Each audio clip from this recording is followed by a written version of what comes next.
Mes parents ont dit que mon frère et sa famille allaient emménager dans ma maison. Et que je n'avais pas mon mot à dire après tout, il avait déjà décidé. J'ai toujours été le second choix dans ma famille. Jamais le préféré. Jamais l'enfant prodige. Juste Matteux, le comptable. Mon frère Raphaël, en revanche, a toujours été la fierté de nos parents. Quand nous étions enfants, Raphaël recevait le vélo le plus neuf, tandis que moi, je récupérais ses anciens. Pour les anniversaires, il avait droit à des consoles de jeux vidéo hors de prix, et moi, à des livres. Ou des vêtements. Au lycée, ma mère et mon père assistaient à tous les matchs de football de Raphaël. Mais ils ne sont venus qu'à une seule de mes compétitions de débat que j'ai d'ailleurs remportée. Et même là, ils ont passé la moitié du temps à parler de combien Raphaël aurait été fier. Le testament de grand-père n'a été que la cerise sur le gâteau d'une vie entière de favoritisme. Raphaël a hérité de la grande maison, avec 4 chambres, dans le meilleur quartier de la ville, tandis que moi, j'ai reçu une maison modeste, avec 2 chambres, à la limite des banlieues. Maman avait supplié grand-père de laisser la grande maison à Raphaël. Un jour, je l'ai entendu en parler avec lui, même si elle ne s'est jamais doutée que j'écoutais. « Papa, s'il te plaît » disait-elle. Raphaël aura une famille un jour, il aura besoin de l'espace. Matteux s'en sortira très bien avec la plus petite maison. Je ne me suis jamais plaint de tout ça. À quoi bon? Dans notre famille, Raphaël est toujours passé en premier. C'est comme ça que les choses fonctionnaient. Alors je n'ai pas été surpris quand, lors de notre dîner familial mensuel, Raphaël et sa femme Amanda se sont regardés avant d'annoncer qu'ils avaient une grande nouvelle. Nous avons décidé de vendre la maison, déclara Raphaël, un sourire jusqu'aux oreilles. J'ai failli m'étrangler avec mon verre d'eau. Nous allons investir dans une opportunité incroyable, poursuivit Amanda, presque en sautant sur sa chaise. L'ami de Raphaël, Gustavo, lance une entreprise révolutionnaire, et nous allons investir dès le début. Maman et papa ont applaudi, tout excités. Quelle merveille! S'exclama maman. Quel genre d'entreprise? Demandai-je, méfiant. C'est compliqué, répondit Raphaël en agitant la main, comme si ce n'était rien. Gustavo lance une plateforme technologique qui connecte les investisseurs aux startups. Ça va révolutionner le monde du capital risque. On va gagner beaucoup d'argent. Gustavo prévoit un retour sur investissement de 300% la première année, ajouta Amanda. 300%? Répétai-je en posant ma fourchette. Ça me semble suspect. Écoutez, vous avez 2 jeunes enfants. Bianca n'a que 5 ans, et Gabriel vient tout juste d'avoir 3 ans. Vous êtes sûr que vendre la maison est la meilleure option? Peut-être qu'il vaudrait mieux investir seulement une partie de vos économies. L'atmosphère de la pièce sembla se refroidir de 10 degrés d'un coup. Amanda souffla bruyamment, et Raphaël me lança ce sourire condescendant que je connaissais par cœur. Matteux, dit-il lentement, comme s'il expliquait quelque chose à un enfant, je sais que tu veux aider, mais j'ai étudié la finance à l'université de Monte-Claro. Toi, tu es juste un comptable diplômé d'un institut communautaire. Je pense comprendre un peu mieux l'entrepreneuriat que toi. Je me mordis la langue. Ce que Raphaël oubliait toujours de mentionner, c'est qu'il avait failli ne pas obtenir son diplôme à Monte-Claro, alors que moi, j'avais été diplômé avec mention et promu 2 fois en 5 ans dans mon cabinet. Et puis poursuivit Raphaël, si grand-père m'a donné la grande maison, c'est pour une raison. Il a toujours su que j'avais un meilleur sens des affaires. C'est exactement le genre d'opportunité qu'il aurait voulu que je saisisse. J'aurais pu dire, à ce moment-là même, que si le grand-père lui avait laissé la grande maison, c'était uniquement parce que maman l'avait pratiquement supplié. J'aurais pu souligner que le grand-père, qui avait bâti son modeste patrimoine à force d'économie et d'investissement prudent, aurait été horrifié à l'idée que Raphaël vende sa maison pour investir dans une plateforme technologique vague. J'aurais pu aussi mentionner que Gustavo avait déjà échoué dans 3 startups différentes au cours des 5 dernières années. Mais, à quoi bon? Raphaël était un adulte. Lui et Amanda avaient pris leur décision. Et franchement, après une vie à être le second choix, je n'étais pas particulièrement enclin à le sauver de lui-même. Tu as raison, dis-je en prenant une autre gorgée d'eau. C'est ta décision. Maman adressa un sourire fier à Raphaël. Nous sommes si fiers de toi pour avoir osé franchir ce pas, dit-elle. Il faut du courage pour saisir une telle opportunité. Papa acquiesça. Ton grand-père serait fier aussi. Pendant le reste du dîner, Raphaël et Amanda parlèrent de tout ce qu'ils comptaient faire avec leur future fortune. Ils allaient voyager à travers le monde, acheter une maison de plage, inscrire les enfants dans une école privée. Je suis resté silencieux, me contentant d'acquiescer et de sourire quand il le fallait. Pendant ce temps, je passais mentalement en revue mes propres années de rénovation dans ma petite maison. J'avais entrepris de moderniser chaque pièce, petit à petit, avec l'argent économisé grâce à mon ennuyeux travail de comptable. Le mois dernier, j'avais terminé la cuisine. La prochaine étape, c'était la salle de bain. 3 mois après ce dîner fatidique, j'étais justement dans ma salle de bain fraîchement rénovée, profitant d'une douche chaude sous mon pommeau à effet pluie, quand mon téléphone s'est mis à vibrer frénétiquement. Je l'ai ignoré au début. Mais après le 5e appel consécutif, j'ai fermé l'eau et me suis enroulé dans une serviette. 6 appels manqués de maman. Ce n'était pas bon signe. J'ai rappelé immédiatement, laissant de l'eau goutter sur le sol de la salle de bain. Matteux, grâce à Dieu. Maman a répondu d'une voix tendue. Tu peux venir ici? C'est à propos de Raphaël. 1 heure plus tard, je garais ma voiture dans l'allée de mes parents, et j'ai immédiatement remarqué quelque chose d'étrange, une montagne de valises et de cartons empilés sur le perron. Avant même que je puisse sonner, la porte s'est ouverte brusquement, et j'ai failli être renversé par Bianca et Gabriel, qui ont couru vers mes jambes. Tonton Matteux, a crié Bianca. Maintenant, on va habiter chez mamie et papy. J'ai levé les yeux et vu ma mère dans l'embrasure de la porte. Son visage semblait marqué, épuisé. Derrière elle, Raphaël faisait les 100 pas, son téléphone collé à l'oreille, tandis qu'Amanda était assise sur le canapé, le regard vide, rivé à l'écran de son ordinateur portable. Mais qu'est-ce qui se passe? L'ai-je demandé, même si j'avais déjà une assez bonne idée. Maman m'a fait entrer et a refermé la porte derrière nous. Raphaël et Amanda ont dû quitter leur appartement, a-t-elle murmuré. Le loyer était devenu trop élevé. Ah. Donc l'argent de la maison était déjà parti. Après avoir vendu leur maison, Raphaël et Amanda avaient rapidement acheté une Porsche 911 rouge voyante et totalement inadaptée pour une famille avec 2 jeunes enfants. Ensuite, ils avaient loué un appartement de luxe en centre-ville. Raphaël avait quitté son emploi stable à la banque pour se consacrer pleinement à l'investissement. Ils avaient investi environ 200 000 dans le projet de Gustavo. Et dépensé les 100 000 restants pour la voiture et un voyage extravagant aux Maldives, laissant les enfants chez mes parents pendant 3 semaines. Gustavo dit que le premier trimestre est toujours un peu lent, déclara Raphaël à haute voix en terminant son appel. Il força un sourire. Mais les choses vont s'améliorer d'un moment à l'autre. Je suis allé dans la cuisine chercher un verre d'eau, et mon père m'y a rejoint. À quel point est-ce grave? Ai-je murmuré. Mon père poussa un long soupir, passant la main dans ses cheveux clairsemés. Ils ont tout brûlé. Le loyer de l'appartement était de 7 000 par mois. Le paiement de la voiture s'ajoutait à 4 000. Ils n'ont pas pu suivre. Et l'investissement? Le visage de mon père s'assombrit. Gustavo continue à dire qu'ils sont sur le point de faire une percée majeure. Il secoua la tête, mais j'ai un très mauvais pressentiment. Au cours des semaines suivantes, j'ai observé de loin tandis que Raphaël s'épuisait à chercher un emploi. Il a fini par décrocher un poste dans une concession automobile, une nette régression par rapport à son ancien poste à la banque, mais au moins, c'était quelque chose. Pendant ce temps, Amanda faisait de son mieux pour sauver les apparences, postant des photos soigneusement sélectionnées sur les réseaux sociaux pour donner l'illusion que tout allait bien. Mais la réalité était loin d'être parfaite. La modeste maison de mes parents n'avait pas été conçue pour abriter 6 personnes. Un soir, ma mère m'a appelé, la voix épuisée. Matteux, mon chéri, je déteste te demander ça, elle a marqué une pause, nous avons du mal à acheter de la nourriture. Avec autant de bouches à nourrir, tu comprends?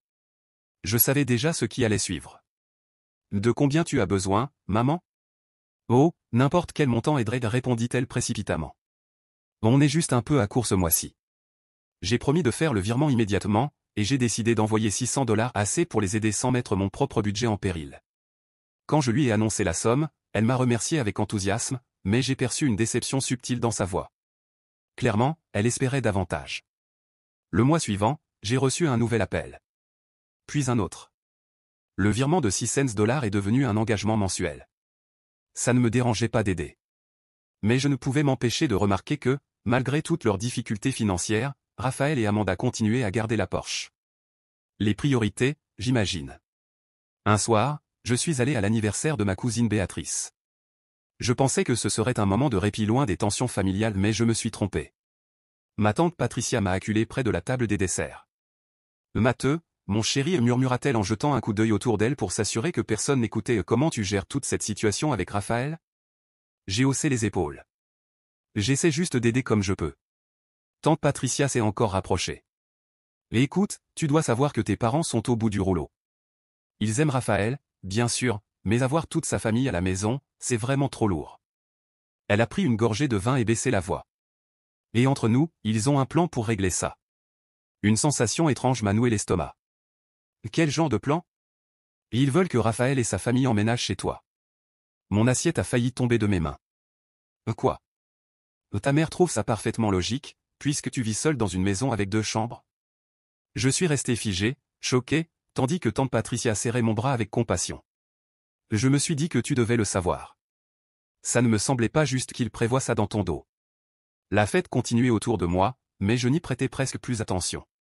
Tout ce à quoi je pouvais penser, c'était l'audace de cette situation. Il ne comptait pas simplement me demander d'accueillir Raphaël et sa famille. Il voulait littéralement me pousser hors de chez moi. Sur le chemin du retour, mon esprit tournait à toute vitesse. Je savais exactement ce qui allait suivre, les tentatives de me culpabiliser, la pression familiale, le fameux « c'est juste temporaire » qui deviendrait inévitablement permanent. Et une fois que Raphaël et sa famille seraient installés, ce serait à moi de payer les factures, de nettoyer derrière eux, et de renoncer, peu à peu, à mon propre espace. Non. Pas cette fois. Je n'allais pas me laisser utiliser encore une fois. Une fois rentré chez moi, je me suis servi un verre de vin et je me suis assis à la table de la cuisine pour réfléchir. Quand j'ai terminé mon verre, j'avais un plan. Le lendemain matin, je suis entré sans prévenir dans le bureau de mon chef, Daniel. Il a levé les yeux de son ordinateur, surpris. « Matteux? Tout va bien? Je ne suis pas passé par 4 chemins. Le poste à la filiale de Porto Alegre est-il toujours ouvert ?» Daniel s'est adossé à son siège, m'observant. « C'est un poste senior, Matteux. Ça implique plus de responsabilités, un nouvel environnement, un grand changement. Je suis prêt pour ça, ai-je répondu avec assurance. Je suis dans cette entreprise depuis 5 ans, j'ai toujours dépassé mes objectifs. Mes évaluations sont excellentes. J'ai toutes les qualifications requises. Daniel acquiesça, pensif. Bon, je n'avais pas envie de te voir partir d'ici, mais, il sourit, tu serais un excellent choix pour ce poste. Je vais passer quelques coups de fil. Il marqua une pause. Le poste commence dans 4 semaines. Ça te laisse assez de temps pour tout organiser. Parfait, ai-je répondu, calculant mentalement mes prochaines étapes. En sortant du bureau de Daniel, j'ai immédiatement appelé mon amie Jana, qui était agente immobilière. Il faut que je vende ma maison au plus vite, ai-je dit d'un ton direct. Eh bien, ta maison est dans un excellent quartier, et tu as fait des rénovations magnifiques, elle réfléchit un instant.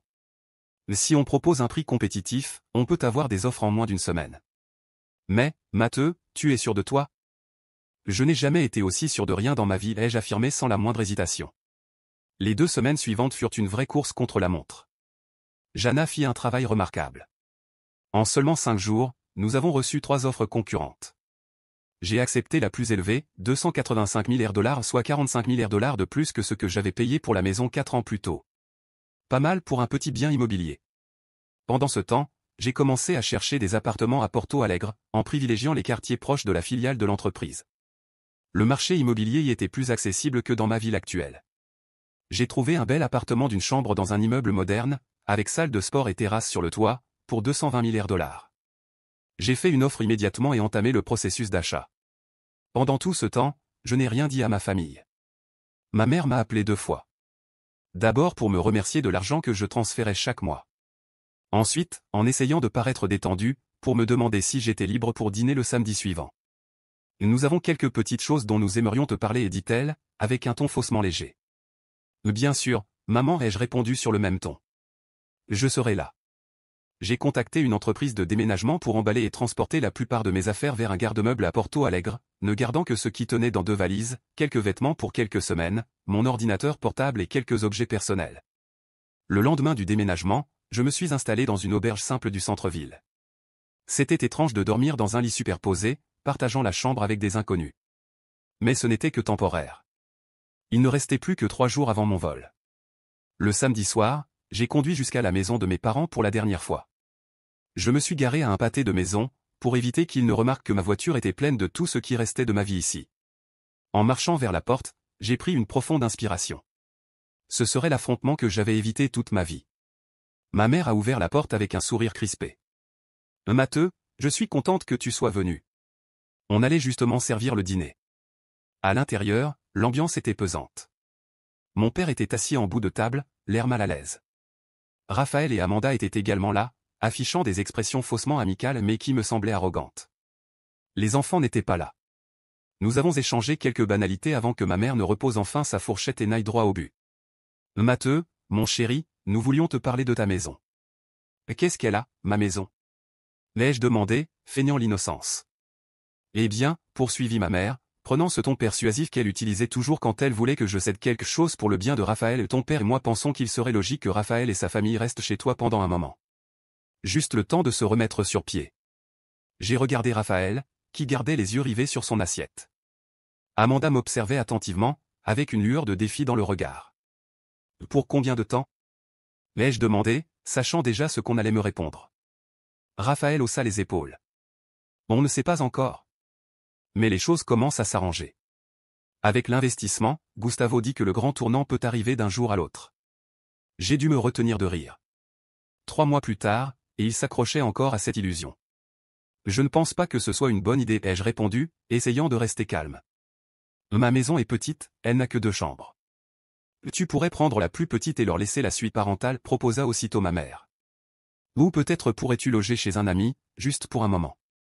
Le temps que tout se stabilise. J'ai ouvert la bouche pour protester, mais je me suis interrompu. À quoi bon? Dans quelques jours, je serai loin, et tout cela n'aurait plus aucune importance. Le mieux serait de les laisser croire qu'ils avaient le contrôle. J'ai poussé un long soupir, laissant mes épaules s'affaisser, comme si je cédais. D'accord, ai-je dit d'un ton neutre. Ils comptent emménager quand? Ma mère sembla surprise, clairement préparée à plus de résistance. Nous pensions au week-end prochain. Ça te conviendrait? Bien sûr, ai-je répondu, en jouant machinalement avec ma nourriture. Je pense que je vais commencer à emballer quelques affaires.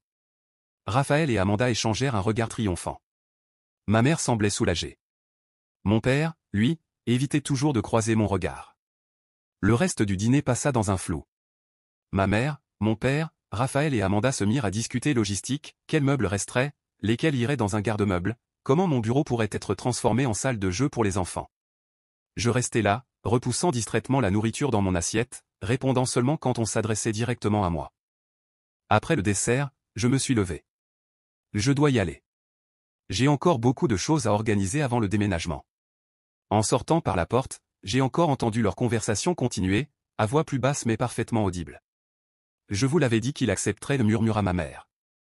Matteux a toujours été raisonnable. On doit l'aider à déménager? Demanda mon père. Ce ne sera pas nécessaire, répondit Amanda d'un ton désinvolte. La plupart des affaires peuvent simplement rester dans le garage. Ce n'est pas comme s'il y avait quoi que ce soit de valeur. Il nous faudra un nouveau canapé, ajouta Raphaël. Celui qu'il a est affreux. Il me ruine le dos. Je refermai doucement la porte d'entrée derrière moi, leur voix s'effaçant peu à peu à mesure que je m'éloignais. Ils m'avaient déjà effacé de l'équation. Ils étaient en train de planifier comment occuper mon espace, remplacer mes affaires par les leurs, comme si je n'avais jamais été là. Mais ils ignoraient encore qu'il n'y avait plus rien à reprendre. À l'auberge, j'ai regardé mon téléphone et vu un message de ma mère. Merci de ta compréhension, mon chéri. Ton frère t'en est très reconnaissant. Je n'ai pas répondu. J'ai plutôt envoyé un message rapide à Jana, confirmant que tout se passait comme prévu. Tout est en ordre? Ai-je demandé. Elle a répondu immédiatement. Tout est en ordre. Les nouveaux propriétaires récupèrent les clés jeudi. Le lendemain matin, je me suis levé tôt, j'ai quitté l'auberge et je suis allé directement à l'aéroport. Quand l'avion a décollé, m'emportant vers ma nouvelle vie à Porto Alegre, j'ai senti un énorme poids s'envoler de mes épaules. Mon nouvel appartement serait prêt dans 2 jours. Mon nouveau travail commencerait dans 1 semaine. Après l'achat de l'appartement, il me restait environ 65 000 $ provenant de la vente de la maison, une somme que, bien entendu, je comptais investir prudemment. Contrairement à certaines personnes que je connaissais. Ma première semaine à Porto Alegre passa comme un agréable flou. Je me suis installé dans mon nouvel appartement, un loft moderne d'une chambre, avec de grandes fenêtres du sol au plafond et une vue incroyable sur la ville. Le quartier était vivant, rempli de cafés et de petites boutiques. Mon nouveau poste venait avec un bureau personnel et une augmentation de salaire de 15%. Tout se déroulait exactement comme prévu. Jusqu'au jeudi soir. Exactement 1 semaine après mon départ de mon ancienne ville. J'étais en train de déballer les dernières boîtes de la cuisine quand mon téléphone s'est mis à exploser de notifications, 27 appels manqués en seulement 2 heures. 15 de ma mère, 8 de mon père, 4 de Raphaël, sans parler des dizaines de messages textes, tous plus affolés les uns que les autres. Je savais exactement ce qui s'était passé. Aujourd'hui était le jour où Raphaël et sa famille devaient emménager dans ma maison. Je pouvais visualiser la scène parfaitement, Raphaël arrivant avec un camion de location, rempli de meubles et de cartons, sonnant à la porte, pour trouver des inconnus vivant là. J'ai attrapé un verre de vin et me suis affalé sur mon nouveau canapé, réfléchissant à si je devais répondre, ou tout simplement bloquer tous les numéros. Avant que je ne prenne une décision, mon téléphone a sonné de nouveau.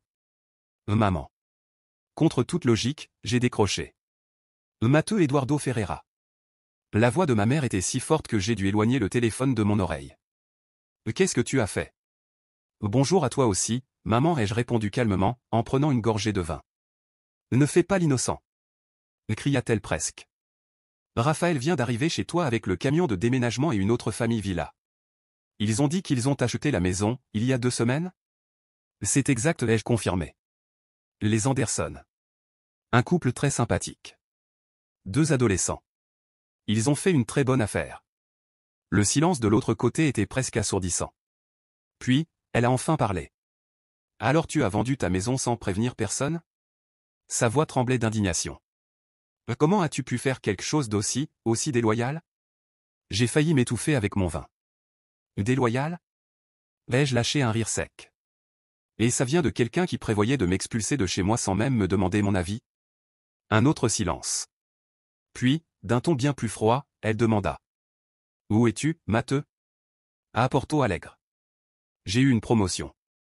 Je suis maintenant comptable senior à la filiale de l'entreprise ici. Sa voix se brisa. Alors, tu es simplement parti? Sans dire au revoir? Sans rien dire à personne? Un peu comme vous aviez prévu de me faire sortir de chez moi sans rien me demander d'abord, ai-je rétorqué. Ce n'est pas pareil, insista TL. Nous sommes une famille. Nous avions besoin de ton aide. Non, maman. Ma patience. Si Raphaël et Amanda avaient besoin d'un sauvetage financier à cause de leurs erreurs, et que, au lieu de les tenir responsables, tu as décidé que, encore une fois, ce serait à moi de me sacrifier, comme toujours? Ce n'est pas juste. Ma voix était tranchante comme une lame. Toute ma vie, ça a été comme ça. Raphaël d'abord, Matteo ensuite. Quand on avait besoin de nouveaux vêtements pour l'école, c'est Raphaël qui avait les plus chers. Quand on avait des événements le même jour, vous alliez au sien. Quand papy est mort, Raphaël a eu la plus grande maison parce que tu l'as convaincu qu'il la méritait plus. Et maintenant, alors que Raphaël a fait la plus grosse erreur de sa vie, que lui et Amanda ont tout gâché avec une idée absurde, votre solution a été tout simplement de me prendre la seule chose que j'avais conquise par moi-même, ma maison. Silence. Un instant, j'ai cru qu'elle avait raccroché. Puis j'ai entendu sa voix de nouveau plus froide que jamais. Je ne sais pas à qui tu crois parler, jeune homme. Mais je reste ta mère, elle marqua une pause et à partir de maintenant, tu n'es plus mon fils. Je m'étais préparé à la colère, aux manipulations émotionnelles, aux discours de culpabilité. Mais ça faisait plus mal que je ne l'aurais imaginé. Je crois qu'on sait tous les deux que ça a toujours été comme ça, maman, dit-je d'un ton calme. Ah, et j'annule les virements mensuels. Les 600 que j'envoyais pour aider la famille de Raphaël, c'est terminé. Elle resta silencieuse encore une fois, et je pouvais presque entendre les rouages tourner dans sa tête, sa colère contre moi luttant contre le besoin de mon argent. Nous ne voulons pas de ton argent, dit-elle finalement. Mais sa voix manquait cruellement de conviction. Parfait. Parce que vous ne recevrez plus rien. Adieu, maman. J'ai raccroché avant qu'elle puisse répondre. Et j'ai bloqué son numéro. Ensuite, j'ai fait la même chose avec mon père, Raphaël et Amanda, mettant un terme à tout contact pour toujours. Presque immédiatement, mon téléphone s'est mis à vibrer avec des messages provenant de numéros inconnus. Raphaël utilisant le portable de mon père. Ma mère m'écrivant via un ami. J'ai éteint complètement le téléphone. J'ai terminé mon verre de vin dans un silence enfin apaisé. Le lendemain, j'ai acheté un nouveau téléphone, avec un nouveau numéro. Je ne l'ai partagé qu'avec mes amis proches, mes nouveaux collègues de travail et quelques rares membres de la famille en qui j'avais encore confiance comme ma tante Patricia, qui m'a envoyé un magnifique bouquet de fleurs pour me féliciter quand je lui ai raconté ce que j'avais fait. 6 mois ont passé. Je m'épanouissais dans mon nouveau poste. Je me suis fait de nouveaux amis, j'ai eu quelques rendez-vous, rien de sérieux, mais surtout, je vivais ma vie selon mes propres termes, sans l'ombre des attentes de ma famille pesant sur moi. De temps en temps, je pensais à eux. Je me demandais si Raphaël et sa famille vivaient toujours chez mes parents, si leur investissement avait rapporté quelque chose, j'en doutais, si ma mère et mon père continuaient à assumer toutes les dépenses, si à un moment donné ils avaient réfléchi à la façon dont ils m'avaient traité, s'ils le regrettaient un jour. Mais la plupart du temps, je ne pensais tout simplement pas à eux. Un dimanche matin, alors que je prenais mon café sur le balcon, mon téléphone a sonné. Un numéro inconnu, mais avec l'indicatif de ma ville natale. J'ai failli l'ignorer.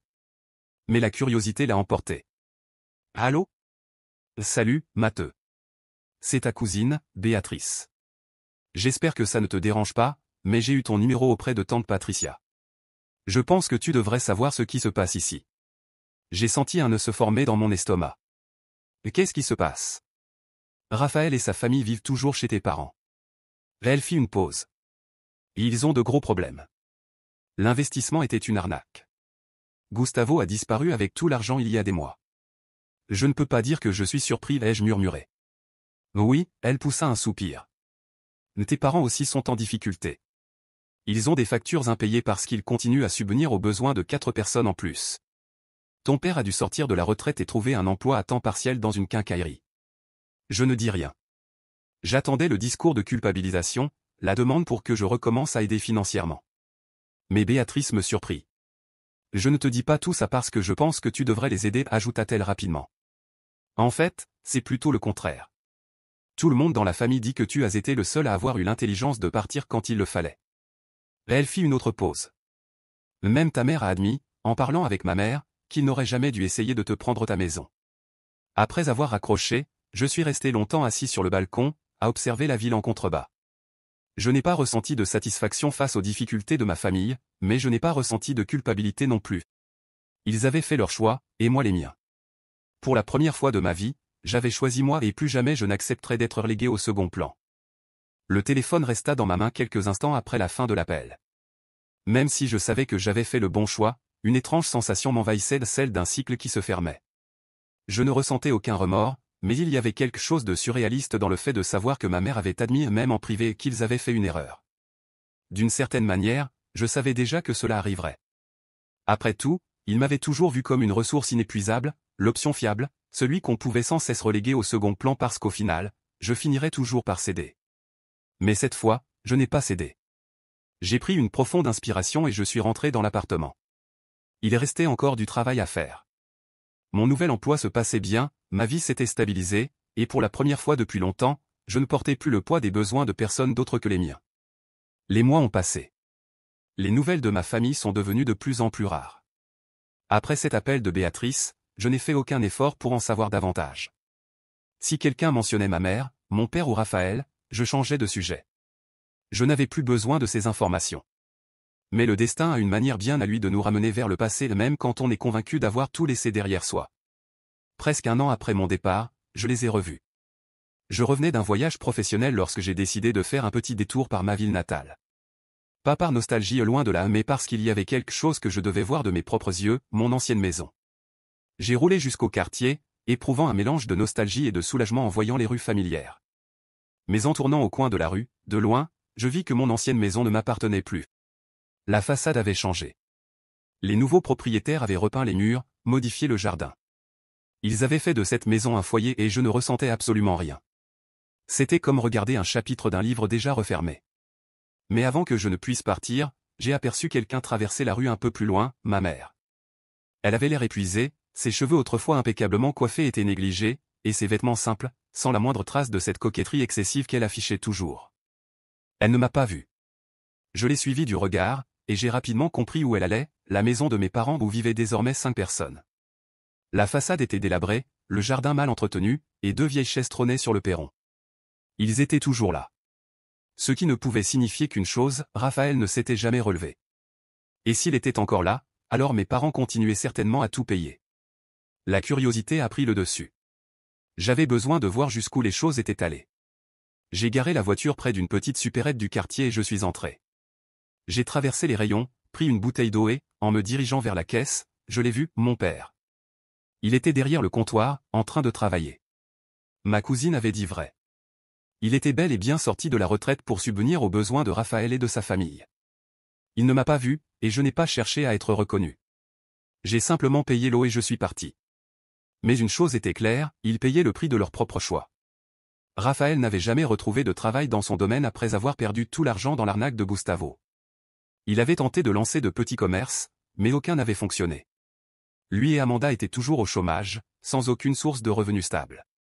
Et pire encore, ils n'avaient même jamais essayé de se débrouiller par eux-mêmes. Il était plus facile de rester là où ils étaient. Après tout, ils avaient toujours compté sur mes parents pour régler les problèmes à leur place. Mais maintenant, sans moi pour assumer une partie des dépenses, tout le fardeau reposait sur les épaules de mon père. Ma mère, autrefois si obsédée par les apparences, n'avait plus le temps pour ça. Elle passait ses journées à gérer les factures de la maison, essayant de jongler avec un budget qui ne fermait jamais. Mon père, fatigué par la vie, était retourné au travail, empaquetant des courses dans une petite supérette pour réussir à payer les dépenses de base. Et Raphaël? Le brillant, celui qui méritait plus, le fils préféré, ne faisait toujours rien.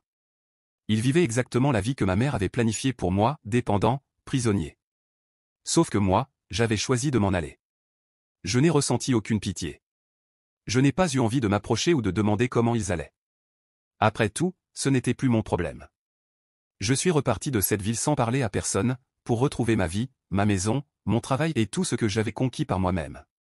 Aujourd'hui, 3 ans après mon départ, je n'ai plus eu aucun contact avec eux. Je sais, grâce à Béatrice, que ma mère et mon père n'ont jamais réussi à rembourser toutes les dettes accumulées au fil du temps. La maison où ils vivent désormais tombe littéralement en ruine. Mon père, épuisé, a dû arrêter de travailler pour des raisons de santé. Ma mère, sans autre option, a été obligée d'admettre qu'elle n'aurait jamais dû faire de Raphaël sa priorité absolue.